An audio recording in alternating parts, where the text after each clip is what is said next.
while I was doing research about you, you got an award in Italy, and you went to a party afterwards, right? I found out, you were the one who introduced Jeff Koons to La Cicciolina. No, Is it true? No, not true. Not true. I go to in 2007 in La Biennale Venezia, and they have a very big yacht for I know, and they have a big party in the top, and you can meet, but I don't like. Okay. Okay. So you're not responsible for their marriage? No, I'm not responsible. All right. What's funny? She was really funny.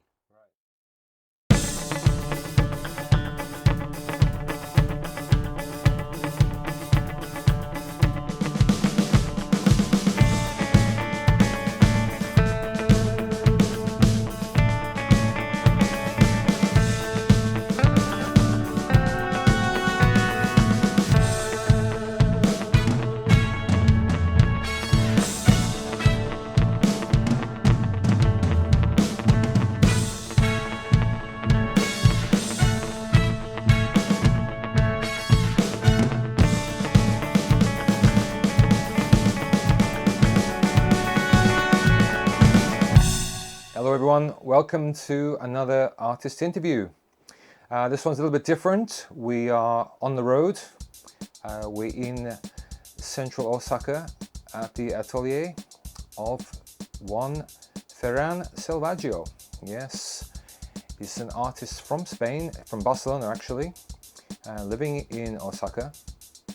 And let me just quickly tell you how we met. And I was in the gallery beginning of this year, I think, when we were doing the art fair. Normally when people come into the gallery, I just go, konnichiwa, because it's mostly Japanese people. And this guy came into the gallery and I just didn't really look properly. I said, konnichiwa, and he kind of went konnichiwa back. And then I realized, oh, he's not Japanese. Anyway, I usually leave people alone to have a look around the gallery first, and he did that. And then after he had a look around, he kind of came over towards me, and he looked like he wanted to say something. And he says, like, oh, you know, I know, I think I asked him, how do you know the gallery? And he said, I follow you on social media. I was like, you do? He goes, yes.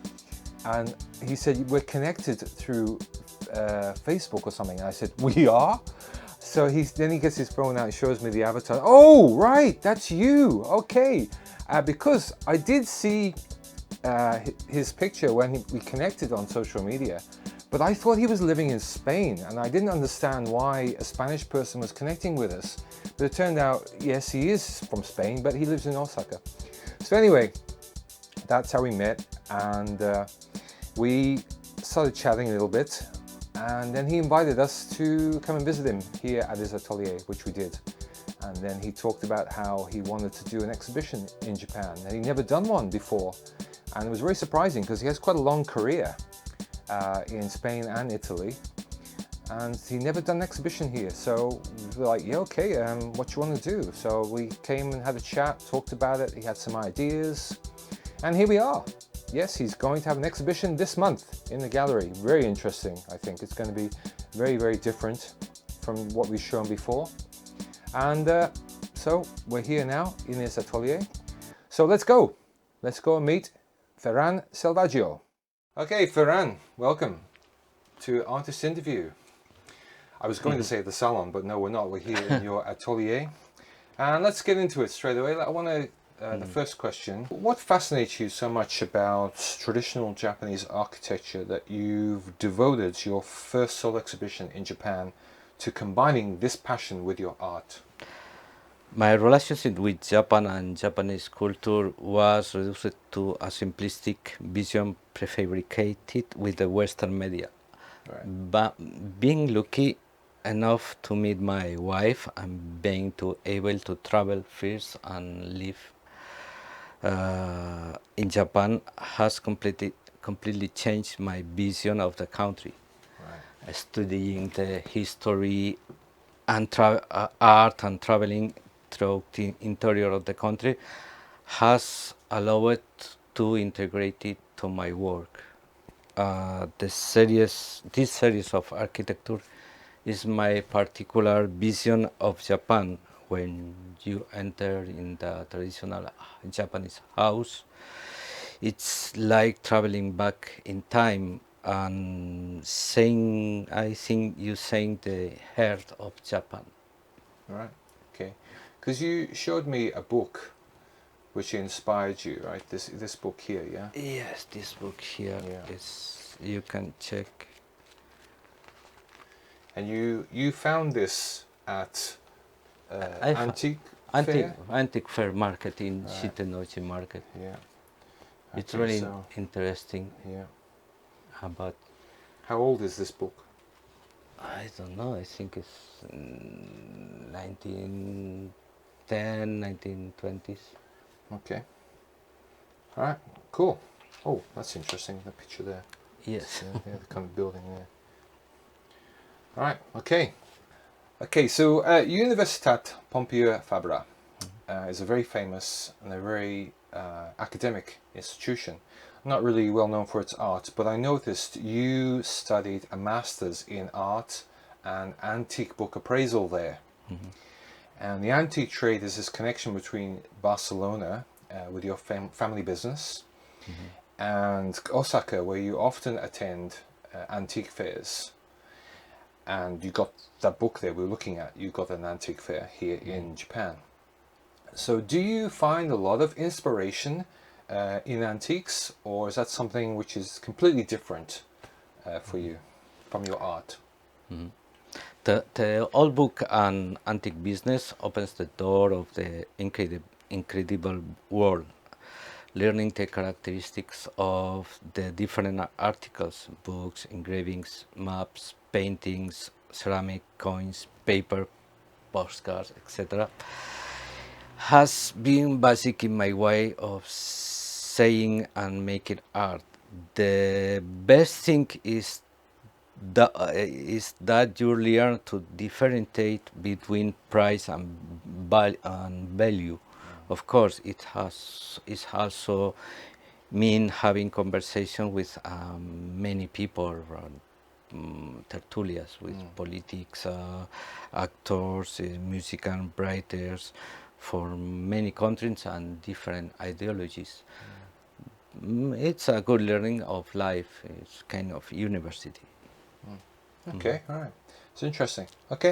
Okay, I remember living in London in the early 90s and Barcelona in the run up to the Olympics was constantly mentioned in magazines and about how the art and design scene was so cool and dynamic, making Barcelona at that time the creative center of Europe. Now, you were there. Was it truly an exciting time?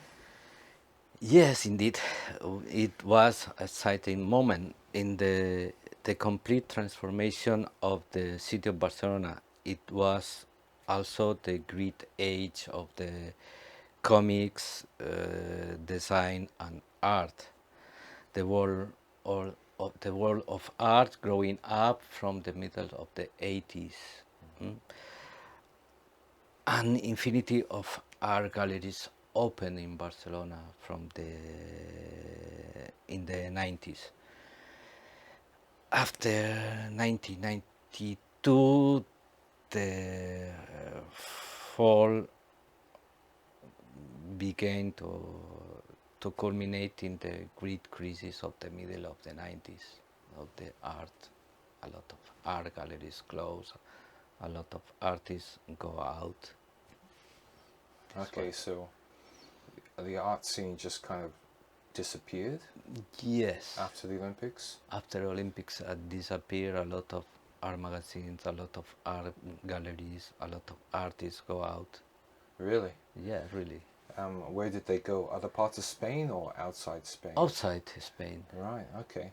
Because that kind of leads on to my next question about the expo. Okay. you've been living in Osaka for 5 years now, and you mentioned to me that you like it here because of the similarities between Barcelona and Osaka, right? And I imagine from my own experience that the art scenes in Osaka and Barcelona are very different. Okay. But is there anything, like you just talked about how the art scene kind of died after the Olympics in Barcelona.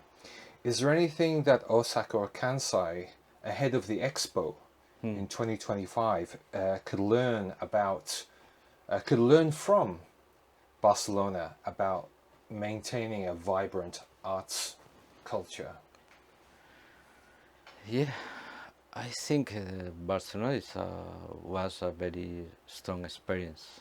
After I think Osaka and Kansai area have to learn about what happened in Barcelona. I think, but the art in Barcelona and Kansai area is really, really different. Yeah. I think Europe is more professional art than Japan. Right. It's my vision. All right. So, in Osaka, the Expo is going to be a very big event. See, I worry about after Expo, what's going to happen to Osaka. Yes, I think so. It's same of happened in Barcelona. Yeah. It's before the Olympic Games in Barcelona. The city is growing up. It was wonderful, but they destroy a lot of all house, all streets, a lot of things. And after the Olympics, the old city lost part of his personality. I hope in Osaka don't happen that. Oh, me too. All right. Okay, so let's talk about your art now. And looking through your past works, starting in the 80s, you seem to change motifs and styles every now and then. Some of them quite different to the preceding pieces. It's almost like you are reborn or regenerated each time. What is your motivation behind this? My work has always been evolutionary since my beginnings. I'm very curious. I want to check all, and I didn't want to get stuck choosing on one way of painting.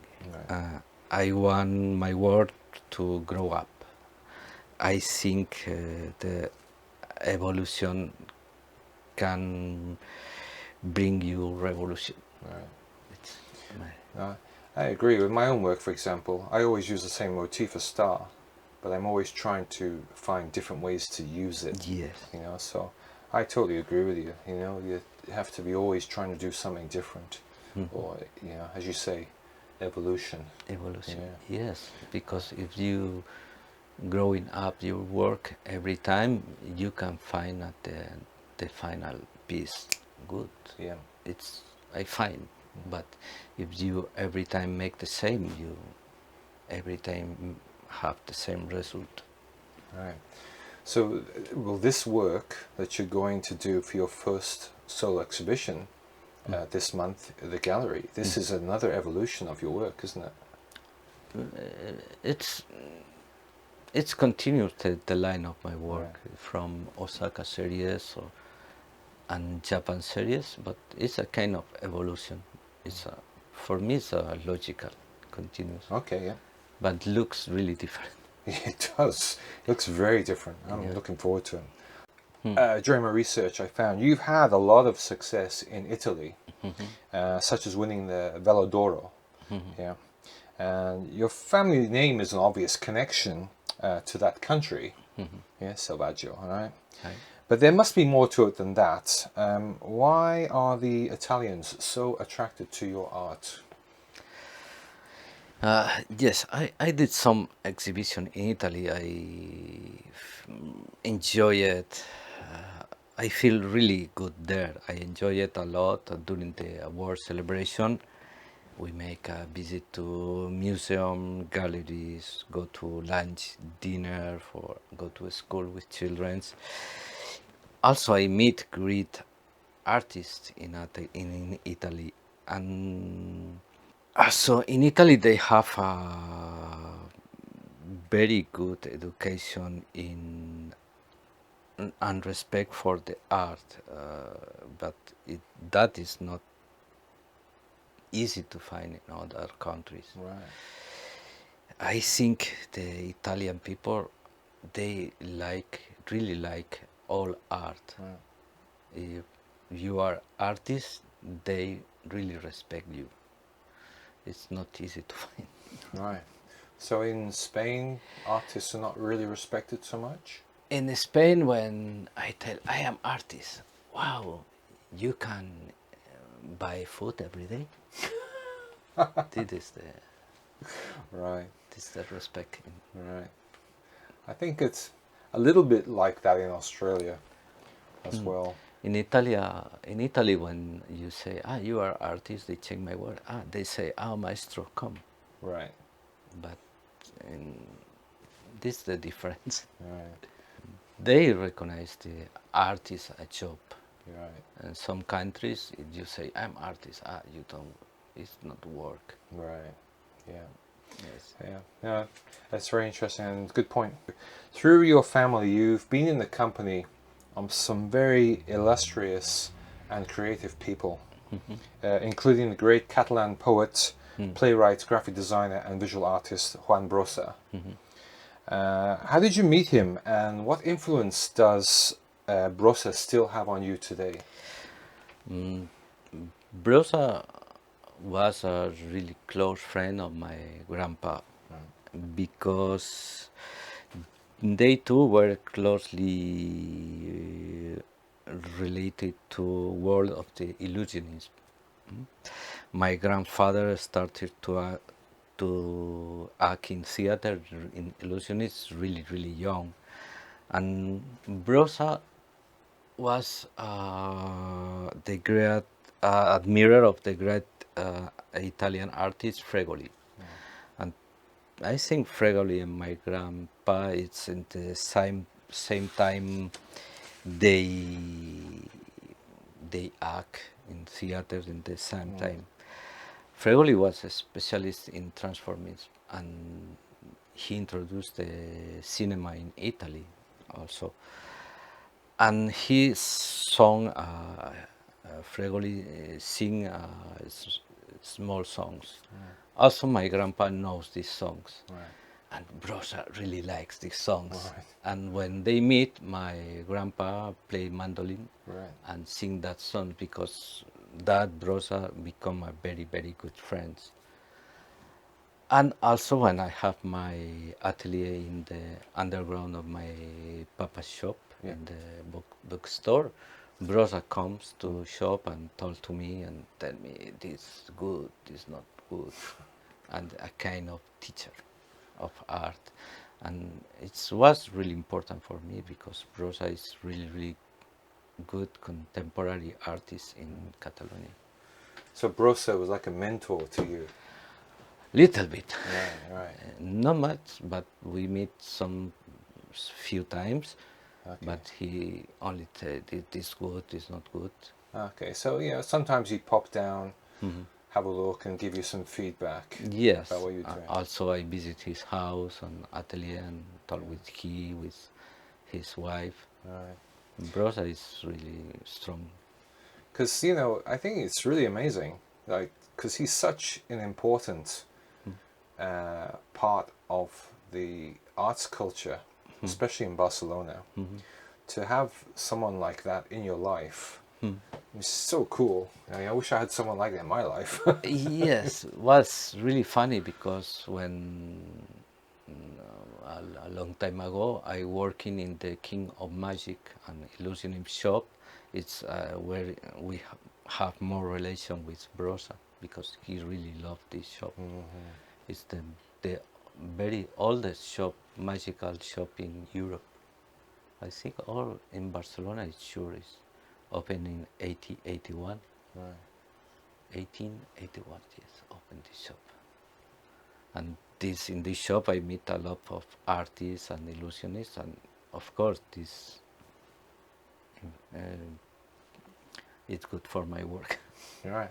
Well, it's a really interesting part of your life. Okay, you know, I could ask this guy 100 questions. Seriously, there's so much. When I was doing the research, there's so much about him, and we've just basically scratched the surface. Thanks very much for your time today. And look, we're drinking wine. This is the first time I get to drink wine during the interview. You know, everyone's like either doesn't drink or it's the daytime. We don't drink in the daytime. And here we are having it. So anyway, thanks for that. Thank you. Thank you very much. Right. Ferran Selvaggio is going to have an exhibition in the gallery this month. It's called Nihon Red Series. And it's going to be interesting. It's going to be something very different from what we've done so far. I'm looking forward to it. Thanks very much, man. Cheers. Cheers. Thank you very much. You're welcome. Catch you later.